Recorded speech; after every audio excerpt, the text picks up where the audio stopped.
मेष लग्न के बारे में कि मेष लग्न वालों के वो लोग जो जॉब सर्च कर रहे हैं या प्रमोशन पाना चाहते हैं, ऐसे लोगों को नौकरी से जुड़ी किन बातों का खास ध्यान रखना चाहिए और कौन से उपाय करने चाहिए, आइए जानते हैं।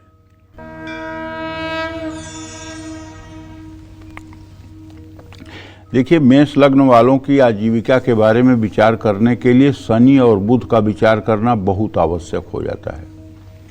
अगर जन्म कुंडली में शनि और बुध की स्थिति अच्छी है तो निश्चित रूप से ऐसे आदमी की जीविका बहुत अच्छी होगी, सराहनीय, प्रशंसनीय होगी।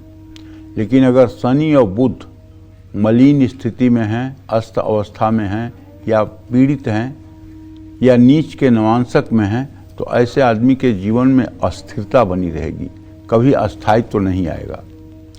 मेष लग्न वालों को नौकरी में अस्थिरता का सामना इसलिए करना पड़ता है कि इनका आजीविका भाव का स्वामी शनि है और शनि एक मंद ग्रह है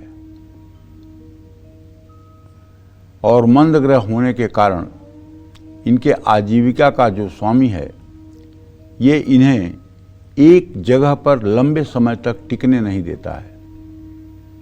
इनके लिए एक जगह पर बहुत दिनों तक काम करना काफ़ी मुश्किल होता है। ये बार बार नौकरी बदलते हैं या तरक्की नहीं पाते हैं। इनको नौकरी का चुनाव करते समय बहुत सोच विचार करना चाहिए और पूरे जीवन इन्हें हनुमान जी की उपासना करनी चाहिए। हनुमान चालीसा का पाठ, सुंदरकांड का पाठ अगर करते रहें और हनुमान जी की कृपा अगर बनी रहे तो कभी नौकरी में समस्या भी नहीं आएगी। ऐसा करने से आप अपनी मुश्किलों का सामना भी कर पाएंगे। और रोज़ सुबह सूर्य को अर्घ्य देकर अगर आप गायत्री मंत्र का 108 बार जप कर लें और गायत्री मंत्र से हवन कर लें तो मेरा विश्वास है कि आप कभी आजीविका के लिए नहीं फटफटाएंगे। ये मेरी पूरी जिम्मेदारी है। अगर आप सुबह सूर्य को जल देकर 108 बार गायत्री मंत्र बोलकर और 108 बार गायत्री मंत्र गाय के घी से हवन कर दें तो मैं विश्वास के साथ कह सकता हूँ, चाहे जितना दुर्भाग्य आपके साथ हो, सारा दुर्भाग्य आपका 100 दिनों के अंदर नष्ट हो जाएगा और आप प्रगति के पथ पर चल देंगे, इसमें कोई दो राय नहीं है। लेकिन आपके लग्न का स्वामी अगर लग्न में होगा तब तो सफलता आपके घर बैठे मिलेगी। लग्न का स्वामी द्वितीय भाव में होगा तो आप कम उम्र में ही पैसा कमाने लगेंगे। लग्न का स्वामी तृतीय भाव में होगा तो आप पराक्रम करने में किसी से पीछे नहीं रहेंगे। लग्न का स्वामी अगर चतुर्थ भाव में होगा तो आपको भूमि भवन वाहन का भी सुख मिलेगा। लग्न का स्वामी पंचम भाव में होगा तो आपकी बुद्धिमत्ता के कारण आपको सफलता मिलेगी। लग्न का स्वामी छठे भाव में होगा तो आपके स्वास्थ्य के कारण आपकी प्रगति रुक जाएगी। अगर लग्न का स्वामी सप्तम भाव में होगा तो आपका वैवाहिक जीवन सुखमय होगा और विवाह के बाद आपका भाग्योदय होगा। लग्न का स्वामी अष्टम भाव में होगा तो आपके स्वास्थ्य संबंधी समस्या होगी और रोजगार में परेशानी आएगी। लग्न का स्वामी भाग्य स्थान में होगा तो फिर किस्मत के भरोसे आप हर समय चमकते रहेंगे। लग्न का स्वामी दसम भाव में होगा तो भी आपके लिए अनुकूल परिस्थिति पैदा करेगा। लग्न का स्वामी एकादश भाव में होगा तो ईमानदारी की कमाई होगी। लग्न का स्वामी व्यय भाव में होगा तो स्वास्थ्य प्रायः खराब रहेगा और कर्ज की स्थिति बनी रहेगी। इन सब चीज़ों का ध्यान रखना चाहिए और आदित्य हृदय स्तोत्र का रोज पाठ करना चाहिए। रोज पशु पक्षियों को सतंजा खिलाना चाहिए।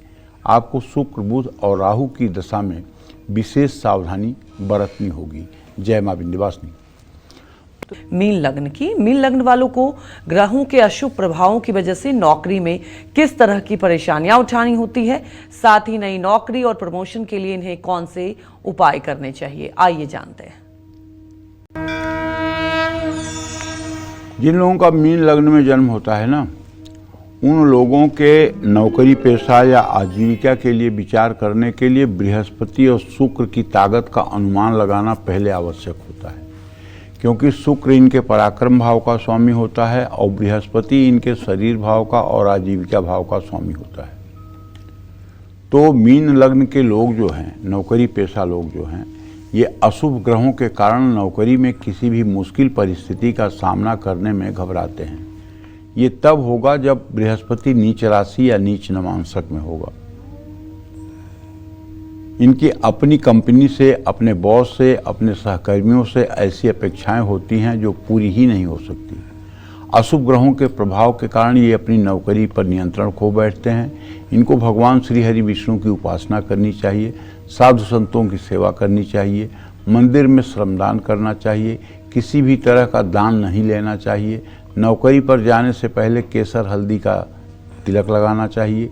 पीपल के पेड़ के नीचे हर गुरुवार को जल अर्पित करना चाहिए और बृहस्पति शांति के उपाय करने चाहिए और नित्य राम रक्षा स्तोत्र का पाठ करना चाहिए। जय मां विंध्यवासिनी।